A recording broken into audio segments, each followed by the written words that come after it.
Hi dear friends, ఈ video నుంచి నేను ఏఐ పాడ్కాస్ట్ స్టార్ట్ చేయబోతున్నాను. సో పాడ్కాస్ట్ అంటే ఇద్దరు వ్యక్తులు ఉండడము, చాలా పెద్ద సెటప్ ఉండడము, చాలా హంగామాగా ఉంటుంది. కానీ అవి ఏం లేకుండా జస్ట్ నేను ఒక ఆర్టిఫిషియల్ ఇంటెలిజెన్స్కి సంబంధించినటువంటి ఒక యాప్తో మాట్లాడుతూ ఉంటాను. చాలా వండర్ఫుల్ ఆన్సర్స్ మనకు ఏఐ ఇస్తుంది. సో మనం డిఫరెంట్ టాపిక్స్ చూజ్ చేసుకోవచ్చు, డిఫరెంట్ వాయిసెస్ చూజ్ చేసుకోవచ్చు. ఈ ఒక కొత్త ఆలోచనతో మీ ముందుకు రాబోతున్నాను. ఈ సెషన్స్ ఎలా ఉన్నాయో మీరు మీ కామెంట్స్ ద్వారా చెప్పండి. అండ్ దీన్ని చాలా ఇన్నోవేటివ్గా, థాట్ఫుల్గా అండ్ నాలెడ్జ్ఫుల్గా తీసుకెళ్ళాలని చెప్పేసి నేను అనుకుంటున్నాను. వీటన్నిటికీ మీ యొక్క సపోర్ట్ మీ యొక్క కామెంట్స్ రూపంలో, మీ లైక్స్ అండ్ సబ్స్క్రైబ్స్ రూపంలో చెప్పండి. It encourages me to do such many podcast with AI. So ఈరోజు మనం డిస్కస్ చేసుకోబోయేటువంటి టాపిక్ ఏఐ యొక్క యూజ్ కేసెస్. ఏఐ అనేది టీచర్స్కి, స్టూడెంట్స్కి, అలానే జనరల్గా అందరికీ ప్రొఫెషన్స్కి ఎలా యూజ్ అవుతుంది అనే విషయాల గురించి మాట్లాడుకుందాము. Hello, good morning. Good morning. ఈ రోజు మనం ఆర్టిఫిషియల్ ఇంటెలిజెన్స్ ఏఐ గురించి మాట్లాడుకుందాం. Thank you. ఏవైనా ప్రశ్నలు? Thank you. ఎస్, నేను కొన్ని క్వశ్చన్స్ అడుగుతాను మీకు. దానికి నాకు సింపుల్గా, షార్ట్గా, ఈజీగా అర్థమయ్యే రీతిలో మీరు చెప్పాలి. ఎందుకంటే మా వ్యూవర్స్, సబ్స్క్రైబర్స్ చాలామంది స్టూడెంట్స్ ఉన్నారు, టీచర్స్ ఉన్నారు. అసలు ఏఐ అంటే ఏంటో తెలియని వాళ్ళు కూడా ఉన్నారు. ఫస్ట్ సింపుల్గా నాకు అసలు ఏఐ అంటే ఏంటి, ఆర్టిఫిషియల్ ఇంటెలిజెన్స్ అంటే ఏంటి అనే విషయం చెప్పండి. ఆ తర్వాత రిమైనింగ్ క్వశ్చన్స్ నేను మిమ్మల్ని అడుగుతాను. ఆర్టిఫిషియల్ ఇంటెలిజెన్స్ ఏఐ అంటే కృత్రిమ మేధస్సు.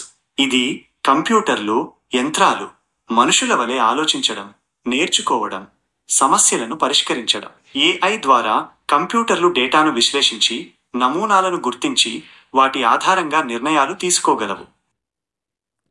Thank you very much. అయితే దీన్ని మన సహజ మేధస్సుతో ఎలా పోల్చవచ్చు? ఇప్పుడు ఆర్టిఫిషియల్ ఇంటెలిజెన్స్ అంటే కృత్రిమ మేధ, దాన్ని మన న్యాచురల్ మేధ అంటే బయోలాజికల్ బ్రెయిన్తో ఎలా, ఈ డిజిటల్ బ్రెయిన్ని మనం ఎలా కంపేర్ చేయొచ్చు అంటారు?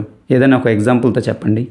సహజ మేధస్సు అంటే మనుషులు, జంతువులు ఆలోచించే విధానం. ఆర్టిఫిషియల్ ఇంటెలిజెన్స్ అనేది కంప్యూటర్లు, యంత్రాలు మనుషుల వలె ఆలోచించేలా చేయడం. ఉదాహరణకు, మనిషి ఒక వస్తువును చూసి అది ఏమిటో గుర్తుపట్టగలడు. ఏఐ కూడా కెమెరా ద్వారా వస్తువును చూసి అది ఏమిటో చెప్పగలదు. కానీ ఏఐకి మనిషిలాగా అనుభూతులు ఉండవు. ఓకే, అంటే మనకు ఉండే ఎమోషన్స్ ఉండవు అంటారు, అంతే కదా? అవును, ఏఐకి మనుషుల్లాగా భావోద్వేగాలు ఉండవు. ఏఐ కేవలం డేటాను విశ్లేషించి, నమూనాలను గుర్తించి, వాటి ఆధారంగా నిర్ణయాలు తీసుకోగలదు.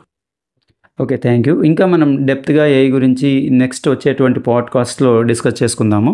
అయితే ప్రస్తుతము చాలామంది స్టూడెంట్స్కి ఏఐ గురించి అవేర్నెస్ లేదు. అలానే టీచర్స్ కానివ్వండి, డిఫరెంట్ ప్రొఫెషన్స్కి సంబంధించిన వాళ్ళు దీని గురించి పెద్దగా సీరియస్గా పట్టించుకోవట్లేదు. ఇప్పుడు మనము ఏఐని యూజ్ చేసుకొని మన ప్రొఫెషన్లో ఎలా లెవరేజ్ అవ్వచ్చు అనే దాని గురించి చెప్పండి.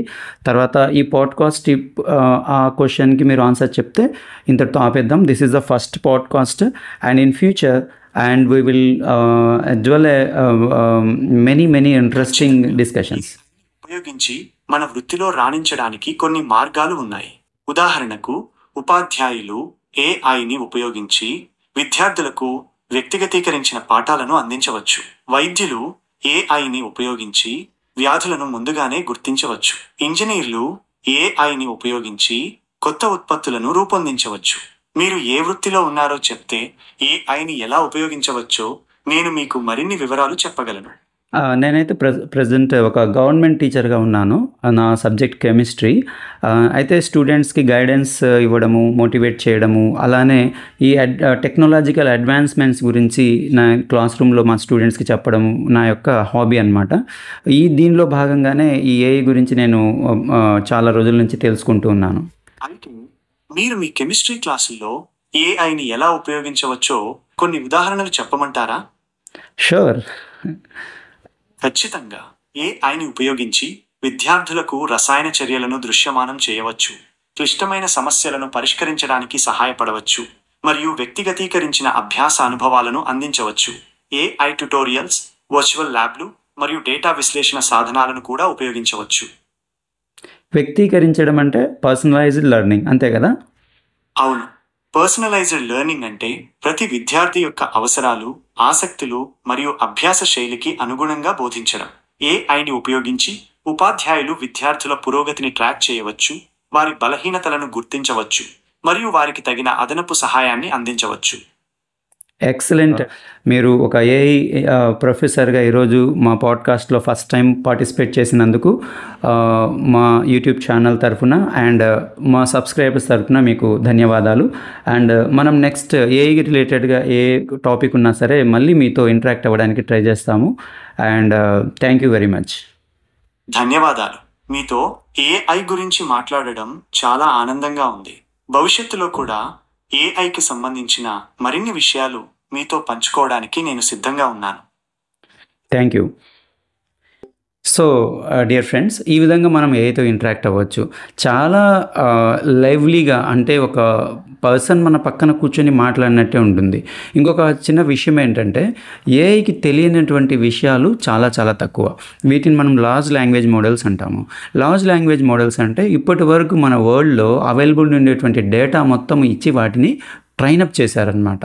అంటే మనం ఒక పర్సన్ని తీసుకుంటే whether is a teacher, doctor or lawyer, based on his profession he will have certain knowledge.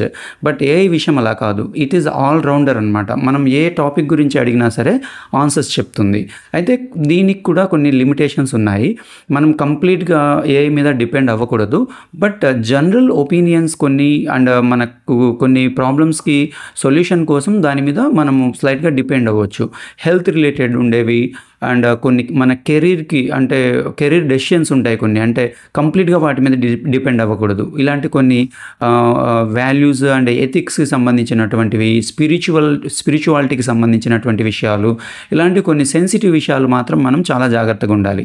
So however, this is our first podcast with AI and I need your support and how you feel after watching this video, and give your comments, and I will try to do much more such videos, and I would like to give you most useful knowledge in terms of artificial intelligence and some other fields.